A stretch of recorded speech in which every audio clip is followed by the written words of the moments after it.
কুয়াশা। ওইদিকে গাছ দেখতে পাচ্ছিলাম পাশে, এবং এদিকে একদমই দেখা যায় না। পাশে দেখতে পাচ্ছেন কত কুয়াশা, আর সামনে তো দেখাই যায় না। ওকে ভাই, ওকে ইনশাল্লাহ। জি, আজকে ঠাকুরগাঁওতে ছিলাম, পঞ্চগড়ে যাচ্ছি। ঠাকুরগাঁও থেকে দিনাজপুরে পড়তে, তাহলে আমাদের শেষ হবে। আর সবাই ভাইয়ের জন্য দোয়া করবেন। ভাই হেঁটে হেঁটে পুরো প্রস্তুতি নিয়ে ভ্রমণ করছে। আমরা আলহামদুলিল্লাহ পঞ্চগড় সার্কিট হাউস চলে আসছি।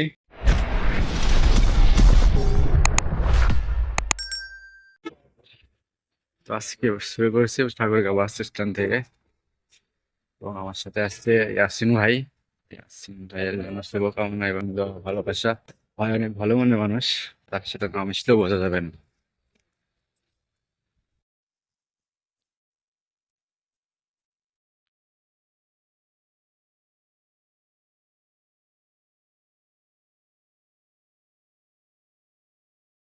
কুয়াশা। ওইদিকে গাছ দেখতে পাচ্ছিলাম পাশে, এবং এদিকে একদমই দেখা যায় না। পাশে দেখতে পাচ্ছেন কত কুয়াশা, আর সামনে তো দেখাই যায় না। আর আমার সাথে আছে ইয়াসিন ভাই।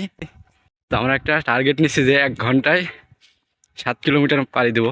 তো দেখা যাক কত দূর হয়।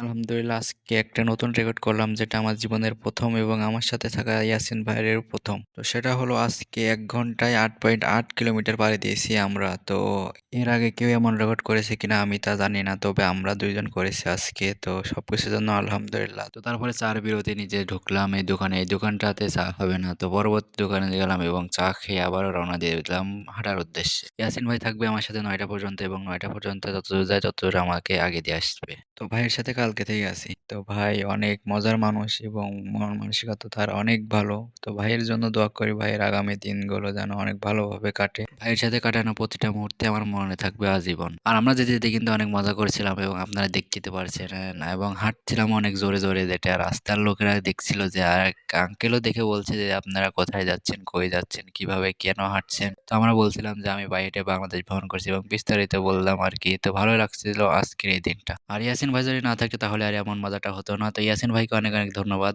বাংলা বান্ধা 0 পয়েন্ট এখান থেকে মাত্র 80 কিলোমিটার। তারপরে চলে আসলাম ভল্লি বাজার, এবং ভাই চলে যাবে এখান থেকে। তো তারপর আমাকে দোকান থেকে কিছু কিনে দিল, যেটা পথে খাওয়ার জন্য। তারপরে ভাইকে বিদায় জানিয়ে চলে আসলাম। তারপরে দেখতে পাচ্ছেন 22 কিলোমিটার বাকি আছে পঞ্চগড় যেতে।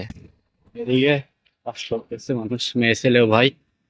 এটা আলো লাগাইতেছে, এগুলা বাদাম ধুয়ে ওখানে নেড়ে দিচ্ছে। জি, আজকে ঠাকুরগাঁওতে ছিলাম, পঞ্চগড়ে যাচ্ছি। জি, এদিকে কি লাগাইতেছে ওরা? আলু লাগাইতেছে। এই বাদাম উঠায় কি আলু লাগাইতেছে নাকি? ধান উঠায়? বাদাম লাগাবে। ও আচ্ছা, এদিকে বাদামের চাষি বেশি নাকি? হ্যাঁ, বাদাম, আলু, ধান, গম এগুলাই বেশি। ফরিদপুরের ওদিকে থেকে বাদামের চাষ হয়। ফরিদপুর হ্যাঁ, ওদিকেও হয়। সব জায়গায় হয়। এখন, হ্যাঁ এটা।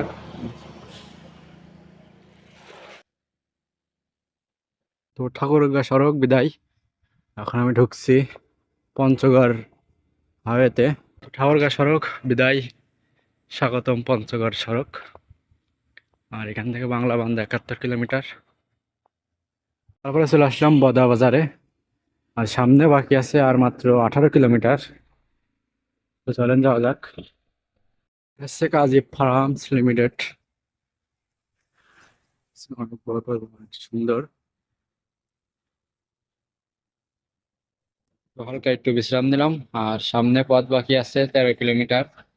ইয়াসিন ভাই আমাকে বিদায় দেওয়ার সময় এগুলা দুটা কিনে দিচ্ছে এবং অনেকগুলা চকলেট দিচ্ছে। তারপরে এই ভাইয়ের সাথে দেখা, এবং ভাই ইন্ডিয়াতে পড়াশোনা করে এবং রাস্তা দিয়ে যাচ্ছে, এবং আমাকে দেখে বলল যে কোথায় যাচ্ছ। তো বিস্তারিত বলার পরে ভাই অনেক খুশি হলো, এবং ভাই লিফট দিতে চাইলো। আমি বললাম না ভাইয়া, সমস্যা নেই, আপনি যেতে পারেন। তারপরে চলে আসলাম বিজিবি ক্যাম্পের কাছে। একটু যেতে না যেতে দেখা হয়ে গেল ভাইদের সাথে।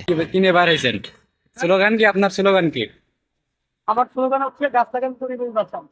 গাছ কেটে পরিবেশের ভারসাম্য নষ্ট না করি আমরা। আজকে কয়দিন রওনা দিছেন? আমাদের আজকে হলো 5 দিন চলে না, ঢাকা নারায়ণগঞ্জ থেকে। থেকে জেলা কয়টা? জেলা হচ্ছে 9টা। আর আজকে যাচ্ছি হলো ঠাকুরগাঁও থেকে দিনাজপুরে পড়তে, তাহলে আমাদের শেষ হবে। ইনশাআল্লাহ দোয়া করে আপনার পথ যাতে শুভ হোক। অবশ্যই। সবাই ভাইয়ের জন্য দোয়া করবেন। ভাই হেঁটে হেঁটে পুরো প্রকৃতি নিয়ে ভ্রমণ করছে। আমরা কি কষ্ট করছি আমাদের থেকে আর উনি আরো বেশি করছে। উনি আরো বেশি আমাদের থেকে ভালোভাবে প্রকৃতি দেখতে পারবে। তবে সবাই ওনার জন্য দোয়া করবেন বিশেষ করে। Thank you. তো ভাই, তো ভাইদের সাথে দেখা করার ইচ্ছা ছিল আমার এর আগে, অনেক আগে যখন ভাইরা বের হয় তখনই নিউজ শুনছি আমি ভাইয়ের পেজ থেকে। বাট এখন বের হয়েছে, দেখা হয়ে গেছে আলহামদুলিল্লাহ। তো এই প্রথম কোনো 64 রাইডারের সাথে দেখা, অনেক ভালো লাগলো ভাইদের সাথে কথা বলে। সামনে আর কিছু পথ বাকি আছে, আনুমানিক 3 থেকে 3.5 কিলোমিটার, ইনশাল্লাহ পৌঁছে যাবো। চলে আসলাম পঞ্চগড় পৌর সুপার মার্কেট এবং এদিকে হচ্ছে মেলা এবং এই মেলার নাম আছে বস্ত্র হস্ত্র ও কুটির শিল্প মেলা 2024। মেলাতে অনেক কিছু ছিল, তো তাই দেখতে দেখতে আসছিলাম। তো তারপর চলে আসলাম ব্রিজের উপরে এবং ব্রিজের এই পাশে দেখতেই পারছেন কত বালুচর, এবং চলে আসলাম জেলা প্রাথমিক শিক্ষা অফিস পঞ্চগড়। তো তারপর ফাইনালি চলে আসলাম পঞ্চগড় সার্কিট হাউসে। আলহামদুলিল্লাহ, এক ভাইয়ের সাথে পরিচয় আমি যখন দিনাজপুরে থাকি এবং ভাইয়ের বাসা দিনাজপুরে এবং ভাই জব করে এই পঞ্চগড় জেলাতে। তো ভাইয়ের সাথে অনেক কথা হয়েছিল এবং ভাই বলছিল যে এই পঞ্চগড় জেলাতে আসলে আমাকে জানায়েন। এসে ভাইকে জানানোর পরে ভাই বলল আমার বাসাতে থাকবেন। তো ভাইকে অনেক অনেক ধন্যবাদ। তো আজকের ভিডিওটা এই পর্যন্ত ছিল। পরবর্তী ভিডিও দেখার জন্য আমন্ত্রণ রইল। ধন্যবাদ। আল্লাহ হাফেজ।